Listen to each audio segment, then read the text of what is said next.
ধন্যবাদ। উৎসব মুখর পরিবেশে রাজধানীর বাড্ডার এ.কে.এম. রহমতুল্লাহ বিশ্ববিদ্যালয় কলেজের বার্ষিক ক্রীড়া, সাংস্কৃতিক প্রতিযোগিতা ও পুরস্কার বিতরণী অনুষ্ঠান সম্পন্ন হয়েছে। 20 জানুয়ারি মঙ্গলবার সকালে কলেজ প্রাঙ্গণে আয়োজিত এই অনুষ্ঠানে প্রধান অতিথি হিসেবে উপস্থিত ছিলেন বিশিষ্ট শিক্ষানুরাগী, বিএনপির জাতীয় নির্বাহী কমিটির ক্ষুদ্র ঋণ বিষয়ক সম্পাদক এবং আগামী জাতীয় সংসদ নির্বাচনে ঢাকা 11 আসনে বিএনপির মনোনীত সংসদ সদস্য পদপ্রার্থী ডক্টর এম.এ. কাইয়ুম। খেলাধুলা স্বচ্ছ নেতৃত্ব তৈরিতে প্রধান অতিথির বক্তব্যে তিনি বলেন, শিক্ষিত ও দক্ষ প্রজন্ম গড়তে হলে পাঠ্য বইয়ের পাশাপাশি খেলাধুলা ও সৃজনশীল চর্চায় শিক্ষার্থীদের মনোযোগী হতে হবে। এ সময় তিনি কলেজের উন্নয়নে সব ধরনের সহযোগিতার আশ্বাস দেন। শিক্ষক শিক্ষিকা বৃন্দরা, আপনারা পরিশ্রম করে আমাদের এই সন্তানদের মানুষের মতো মানুষ করবেন।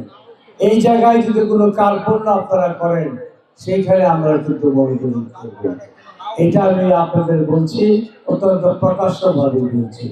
তবে এখানে এসে আমি অত্যন্ত খুশি হয়েছি অধ্যাপক সাহেবের কাছে জেনে যে 7,000-এর মতো স্টুডেন্ট এখানে আছে। ভেরি গুড, ভালো হচ্ছে দেখে এখানে আসছে।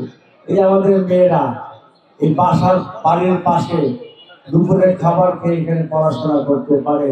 তাদের এখানে ভালোভাবে লেখাপড়াটা যদি আপনি করিয়ে দিতে পারেন, আমাদের জাতি হিসাবে আমরা অনেক এগিয়ে যাব, এই সমাজটা এগিয়ে যাবে।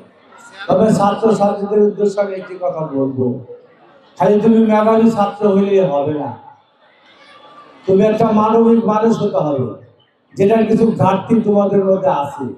আমি অনেক স্কুল কলেজে গিয়েছি, শৃঙ্খলা বোধ, নিজের মধ্যে মানবতা বোধ, এবং এখানে একটা অনুষ্ঠানে তুমি মনোযোগী হবা, শুনবা। অনেকের আচরণটাই সঠিক না। কলেজ লেভেলে তুমি লেখাপড়া করো, আমরা করে এসেছি, ওইখানে এর চেয়ে আরো অনেক শালীনতা হয়। এই জায়গাটা তোমাদের অ্যাড্রেস করতে হবে। অনুষ্ঠানে বিশেষ অতিথি হিসেবে উপস্থিত ছিলেন কলেজের দাতা সদস্য ও ঢাকা মহানগর উত্তর বিএনপির যুগ্ম আহ্বায়ক জনাব মোহাম্মদ তুহিনুর ইসলাম তুহিন। তিনি শিক্ষার্থীদের মেধা অন্বেষণে এ ধরনের নিয়মিত আয়োজনের উপর গুরুত্বারোপ করেন।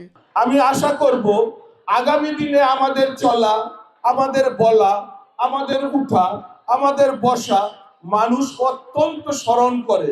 আমরা নেতৃবৃন্দরা যখন কোনো শিক্ষা প্রতিষ্ঠানে প্রবেশ করব, আমরা যখন মসজিদ মাদ্রাসাতে যাব, সেদিকে সেটা লক্ষ্য রাখবেন। যদি আমরা এই শিক্ষাটা নাই নিতে পারি, তাহলে তো অতীতের মতো সেই আওয়ামী লীগের যারা ছিলেন, যারা গুন্ডা পান্ডা ছিলেন, যারা শিক্ষা প্রতিষ্ঠানকে শিক্ষা প্রতিষ্ঠান মনে করতেন না, যারা মসজিদকে মসজিদ মনে করতেন না, যাদের কোনো শিক্ষাগত যোগ্যতা ছিল না, তারা সেই কমিটির মধ্যে ছিল। যারা শিক্ষক সম্পর্কে যারা কোনো ধারণাই ছিল না, আমার কে মেধা সম্পন্ন ছাত্র, আমার যে কোন ছাত্রীরা মেধা সম্পন্ন, কে এই স্কুলের জন্য, কে এই কলেজের জন্য সম্মান বয়ে আনতে পারে, তারা কিন্তু তা জানতেনই না। কিন্তু একজন বড় পোস্ট নিয়ে কমিটিতে এসে বসে থাকতেন। কিন্তু আমরা যারা বিএনপি করি, আমরা যারা বিএনপির নেতৃত্ব করি, আমি সবাই নেতাদেরকে বলবো, আমি আমার স্বয়ং নিজেকেও বলবো, আমরা যেন সেদিক দিয়ে এই ভুলটা না করি। আজকে বলে দিলাম, এই ভুল যেন আর আমাদের মাঝে না হয়। ঢাকা বিশ্ববিদ্যালয়ের ব্যাংকিং অ্যান্ড ইন্স্যুরেন্স ডিপার্টমেন্টের অধ্যাপক ও কলেজ অ্যাডহক কমিটির সভাপতি ডক্টর মোহাম্মদ রফিকুল ইসলামের সভাপতিত্বে অনুষ্ঠানে স্বাগত বক্তব্য রাখেন কলেজের অধ্যক্ষ মোহাম্মদ হাবিবুর রহমান ভূঁইয়া। আমার সম্মানিত সহকর্মীবৃন্দ, যারা এই অনুষ্ঠান এবং বিগত দিন থেকে এই অনুষ্ঠানকে সাকসেসফুল করার জন্য আপ্রাণ চেষ্টা করেছেন, পরিশ্রম করেছেন, তাদের সবাইকে আমি কৃতজ্ঞতা জানাই। আজকের এই পুরস্কার বিতরণী অনুষ্ঠানে আমাদের যে সমস্ত সম্মানিত অতিথিগণ আছেন, বিশেষ করে আমরা প্রধান অতিথি মহোদয়ের কথা শুনব। আমাদের কথা তোমাদের সাথে ক্লাসেই হয়, তবু দু একটা কথা শুধু বলবো যে একটা কলেজকে প্রাণবন্ত করে রাখার জন্য প্রতি বছর বার্ষিক ক্রীড়া এবং সাংস্কৃতিক প্রতিযোগিতা, বিভিন্ন ইভেন্টে খেলাধুলা প্রতিযোগিতা অংশগ্রহণ করা জরুরি। আমাদের এই এ.কে.এম. রহমতুল্লাহ কলেজ বিগত বেশ কিছু সময় ধরে বিভিন্ন আন্তঃ প্রতিযোগিতা অংশগ্রহণ করছে, সেটা ফুটবল হোক, ক্রিকেট হোক, অন্যান্য ডিবেটিং হোক, এবং যে সমস্ত এই খেলাগুলো আন্তঃ কলেজ জাতীয় বিশ্ববিদ্যালয় এবং সরকারিভাবে পরিচালনা করা হয় সেই সমস্ত প্রায় প্রত্যেকটা প্রতিযোগিতায় অংশগ্রহণ করে তারা সফলতার পরিচয় দেয়।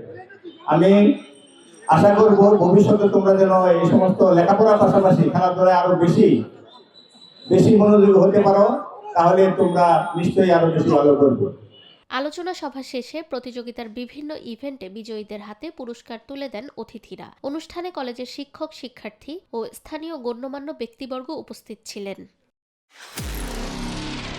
নিরপেক্ষ, সত্য প্রকাশে আপোষহীন।